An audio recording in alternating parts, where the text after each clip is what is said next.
Hey Capricorn, this is Mimi with Divination by Mimi. Welcome to your March 1st through the 15th, 2018 tarot reading with a little bit of astrology. You are a cardinal earth sign and you rule the 10th house, which has to do with status in the world, but also tried and true institutions like government, court system, businesses of long time businesses, those that have usually enmeshed themselves in governments. And your ruler is Saturn. Saturn is basically the manifested world. It's metal associated as lead. It's a heavy energy. It's often called the taskmaster, which usually means that Capricorns are fairly strong. They are held accountable for everything. They're like, did you do this right? No? Well, you do it right. Whereas some people seem to be able to skip along. Capricorns not so much. So Capricorns are very strong people. And practical people, again, having to do with the 10th house, very much about reputation in the world, about duty and respect and hard work, hardest working sign in the zodiac. So let's get into the actions and the weather that's occurring for the first 2 weeks of March 1st through the 15th, 2018.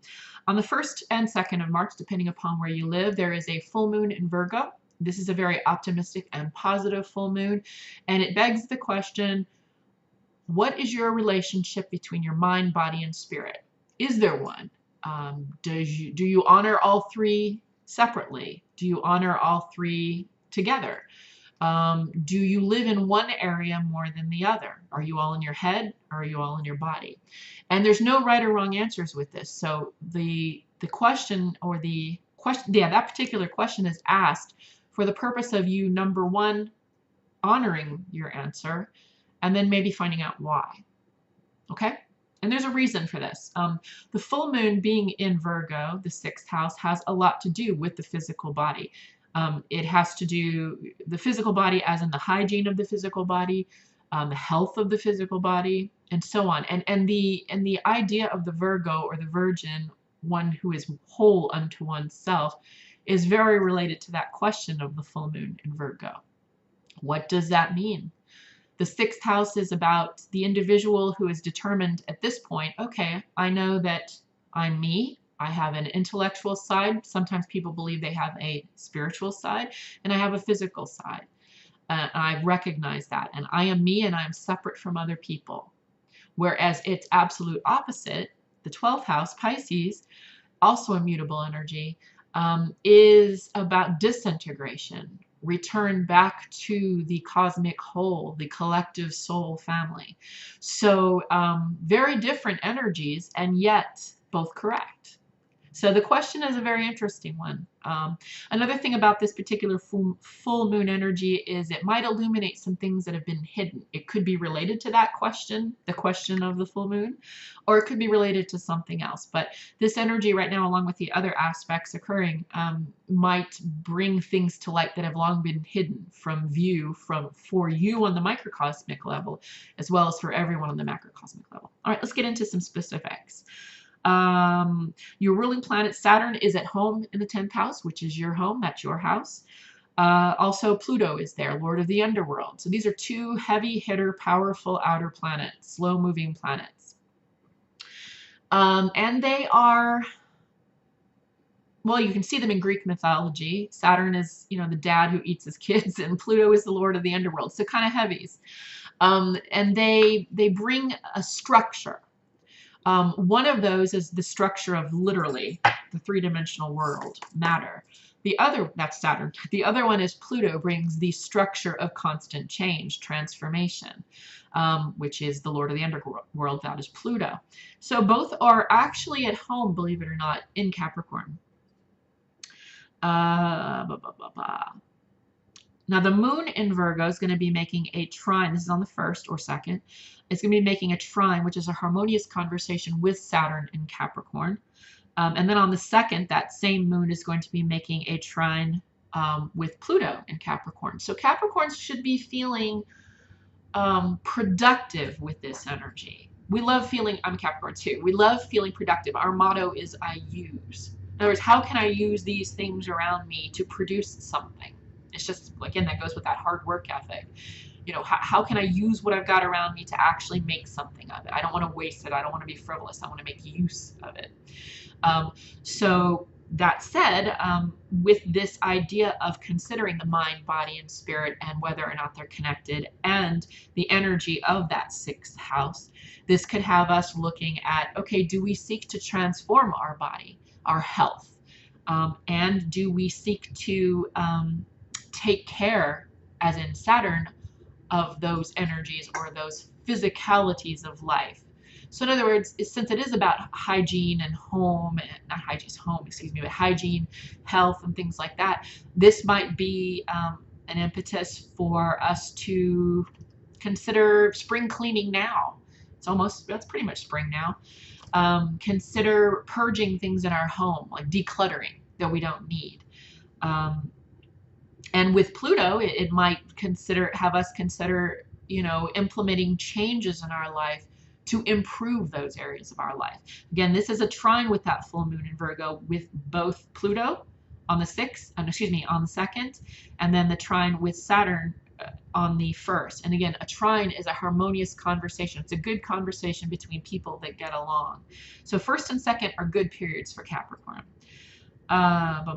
Moving on to the 6th, the moon will be in Scorpio and it will create a sextile with Pluto in Capricorn. So the moon is comfortable in Scorpio, and a sextile is a comfortable conversation. It doesn't mean everything matches up or that they're exalted or what have you, but there are enough elements, common elements, that allow for a productive conversation. And we like things that are productive, right, Caps? So this conversation that's occurring between the moon in Scorpio and Pluto in Capricorn, Pluto being Scorpio's ruler, is harmonious in that Scorpio is never afraid to look at deep things, and Capricorn, for that matter, isn't, as long as it's productive and practical.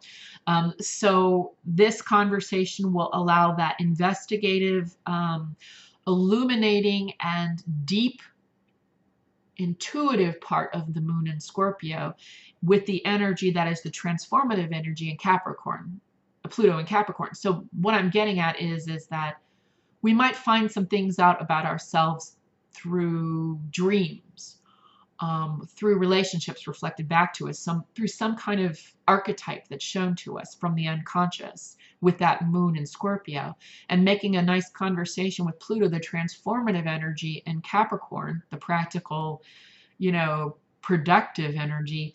It means that usually something's going to come to light for us. We're going to learn something. It'll be shown to us, and we'll take action on it, and we'll actually be productive. It will be for the betterment of us. I just belabored that. I'm sorry. Let's see, moving on to the 8th, the Jupiter in Scorpio will be going retrograde. So what the expansive, energetic, illuminating energy that Jupiter has brought to the 8th house of shadows and hidden things, what it's illuminated will now be up for consideration and reflection. So when it's in retrograde, it's stopping its flow a little bit. It's literally, logistically and physically stationing and moving up from our perspective on Earth backwards. It's not really moving backwards, but from our perspective in our own centrifugal, our own movement, it's looking like it's going backwards. So as that energy reflects on our planet, it is literally taking that time to, okay, let's slow down and consider what we've learned. That's what Jupiter is ultimately doing in Scorpio at the time of retrograde. So not negative, just gestation in a sense. On the 9th, the moon goes into Capricorn, which again, we use that energy of the moon, the subconscious energy, the unconscious energy, the intuitive energy. We use it productively. And let's see, when it does that, however, it's going to be making some squares to other planets. So let me get into those. It's going to be making the moon in Capricorn will be making a square to Mercury in Aries. Mercury's happy in Aries, but Mercury in Aries is fast-moving intellect, fast-moving speaking, without a huge amount of consideration.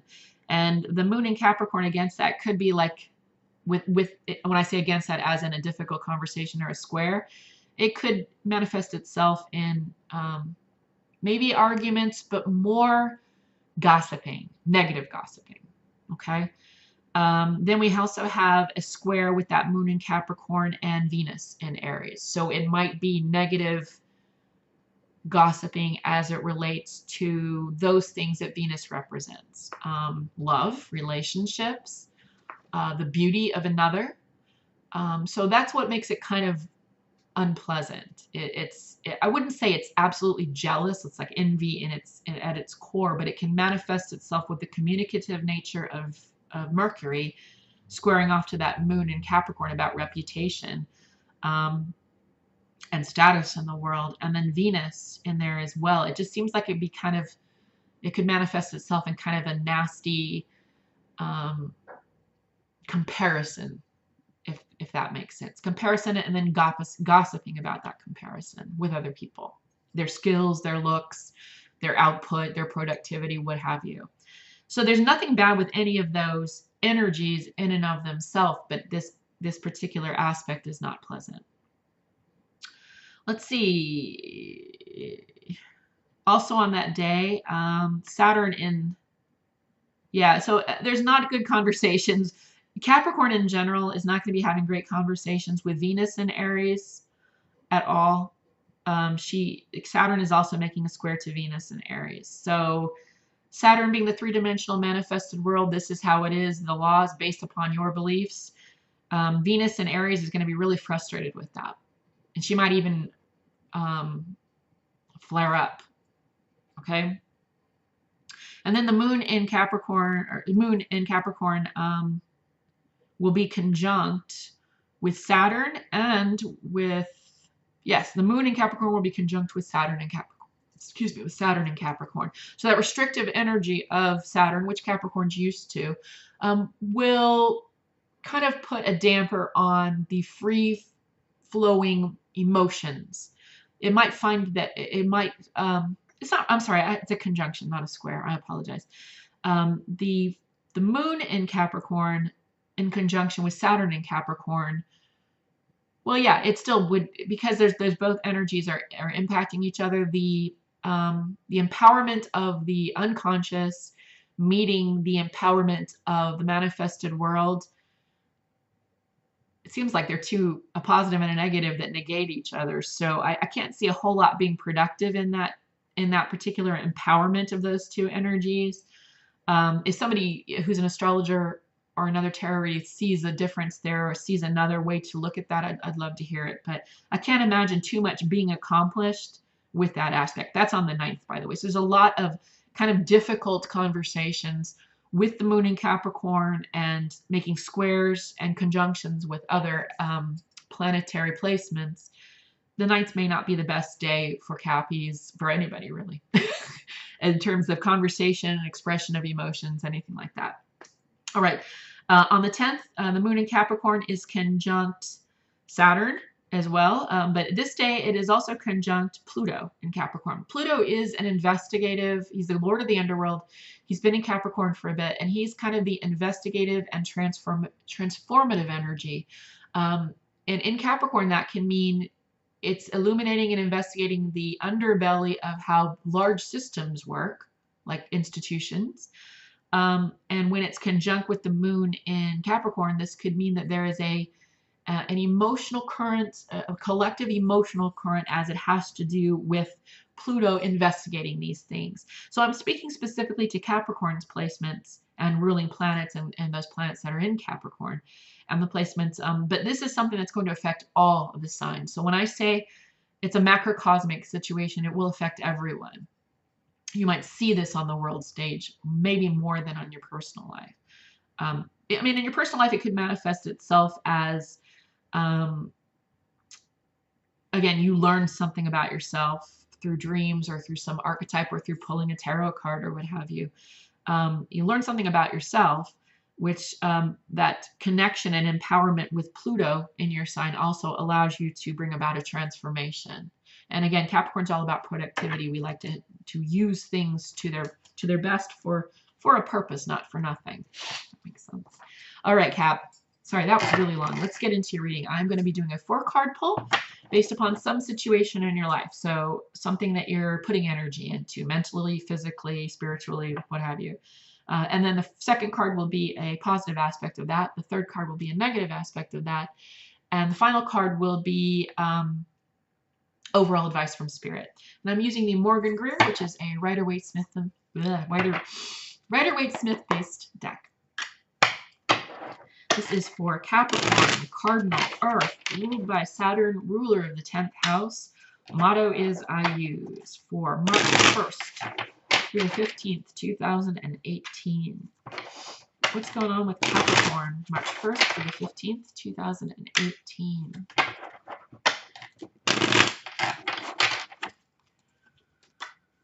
Two more. Apologies. It's very rainy here. 15. All right. And my nose don't like it. Holy Hecate. Cosmic Soul. What does Capricorn need to know for March 1st through the 15th, 2018? What is on Capricorn's mind? What is taking up Capricorn's energy in the space of March 1st through the 15th, 2018? Thank you. You're being held captive by your own thoughts. Positive aspect of this is there is a life lesson awaiting you. This is the World card. This is absolutely the completion of the cycle. In the upright, it's the last card of the major arcana, meaning you're closing out a cycle of your life. Okay? So right now you're sitting in some kind of, you're sitting in thoughts. You're imprisoned by your thoughts. Perhaps you're worrying. Perhaps you are limiting your thinking. Okay? And this is a life lesson. Negative aspects. Two major arcana. The Lovers or the Gemini card, depending on how you look at it. It could have something to do with love. It could also have something to do with making a decision. It could be a Geminian energy as well. Overall advice. Whoa. Three major arcana. This is big, Capricorn. Overall advice is the fourth card of the major arcana, the Aries card, the Empress, the Mars card. This is, yeah. I'm going to get clarified. This is the energy of rulership, of authority. And I think your authority. I want to get clarification. Two came out, two additionals came out. So I'm going to look at, wow, another major arcana. I'm going to put them on the Lovers because I'm not really clear about that. So you got the Star in the upright, and you got the Three of Wands, excuse me, the Three of Swords or Sorrow card in the upright. So this is 1, 2, 3, 4 major arcana cards. The only non-major arcana cards are sword cards, which all have to do with your thoughts. So this is definitely something that you have 100% control over. Okay. The initial energy right now is this one. I have a feeling this has to do with how you relate to other people, Capricorn, particularly as it relates to coupledom, to love, to romantic love. You're sitting here in this energy where you're kind of limited, see, but it's completely within your control. So you're surrounded by swords and you're blindfolded and you're loosely bound, but all of those things could easily be remedied with one change or two changes. Either way, you can free yourself, right? The other card that's a sword card, that's not major arcana, is this Three of Swords, which is sorrow and pain. And that was to clarify the Lovers. And this is why I think what you're being asked to do here and what is going to happen, whether you address it or not. Everyone and every human that takes on a soul contract in this world has to go through certain things. They go through all the houses, you know, first through the fourth, that is the self, what you have, and then the family kind of that you were born into, the home you were born into, what was shelter, what was home, what was the environment you were brought up in. Then you move on to the fifth house where you express yourself. just for the sake of expressing yourself. Then the 6th house, where you identify yourself apart from other people. Then the 7th house, with getting along with other people that are not your immediate family, and so on and so on and so on. And part of that 7th house experience and 8th house experience has to do with the sharing of the soul on a very intimate level with another. In other words, romantic coupling, however that manifests itself. Capricorn, you have been hurt, okay, by love. This is the negative side we're looking at. These are the 3 cards that came up for negative. This initially came up, Major Arcana, the Lovers. Very often it's a decision that needs to be made, or very often it's a Gemini, but because it's Major Arcana, I believe it has to do with your view of love, your view of coupling with the other. What does that mean? In the past, you've been extremely hurt by that. Okay? Okay? And this is why you're sitting here in this energy. This is why you're sitting here saying, I'm not going there again. No way. I was taken advantage of. I was used. I was hurt. No way. No way.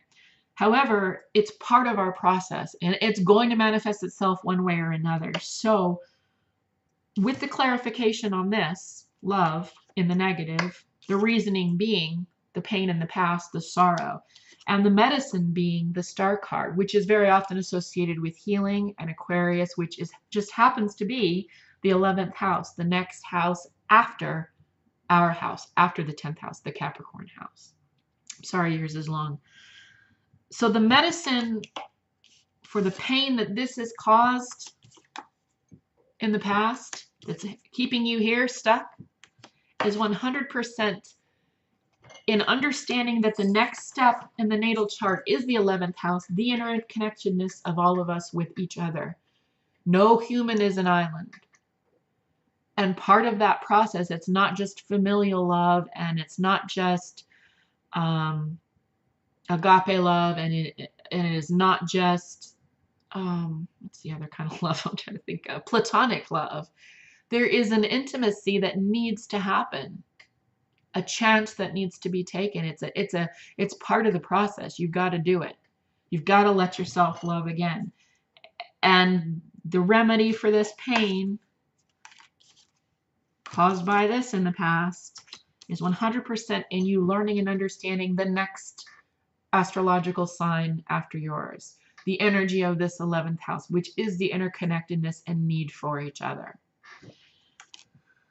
So the positive aspect is, yes, I mean, there's so much major arcana, I can't even get over it. So this shit's got to happen, Cap. I'm right here with you. Trust me, because I'm sitting here going, when I say, oh no, I'm not going there again, I know that's like, it's because I do.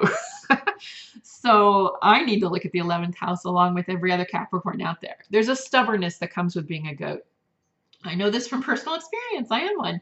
So there needs to be a little bit more flexibility to escape this vibe on our part. Because remember, and this is what we're being advised from Spirit, is we are the ruler of our world. We are the decider.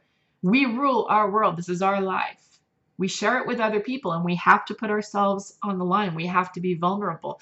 But then in that vulnerability, we assert our boundaries. We decide what is okay with us. And that's going to be the thing. And that has everything to do with self-esteem. Okay? So that is going to be the very thing that keeps us from being taken advantage of, being used, being hurt, putting ourselves in situations that have caused this and caused us to be like this. And we got to do this because this is all major arcana, so it's going to happen one way or another. So you might as well take the upper hand in it, which we like to do, right? We like to control a little bit. Take that upper hand and say, okay, let me use what I have available to me and learn so that we can finish this cycle out, learn this lesson, take ownership of our lives, find healing from this pain that's causing us to be here so that we can love again and complete our cycle in this incarnation. Put that notch in our belt that we've moved on from that, and we can take up a new task in our next incarnation. Oh gosh, I hope that made sense. It makes sense to me, but if it doesn't to you and you have questions, I'm sorry this is long. If you have questions, please leave them in the comment section below. If you'd like a personal reading, please email me at memememes@hotmail.com. You'll find that email address in the description box below the video. Subscribe if you haven't. I would love it if you did. That way we can keep a conversation going, and you can check up on your future readings as well as those of friends and family and exes. And I think that's it. Yeah, I think that's it. So I will see you for the lunations and then for the second half of March. Take care, Cap.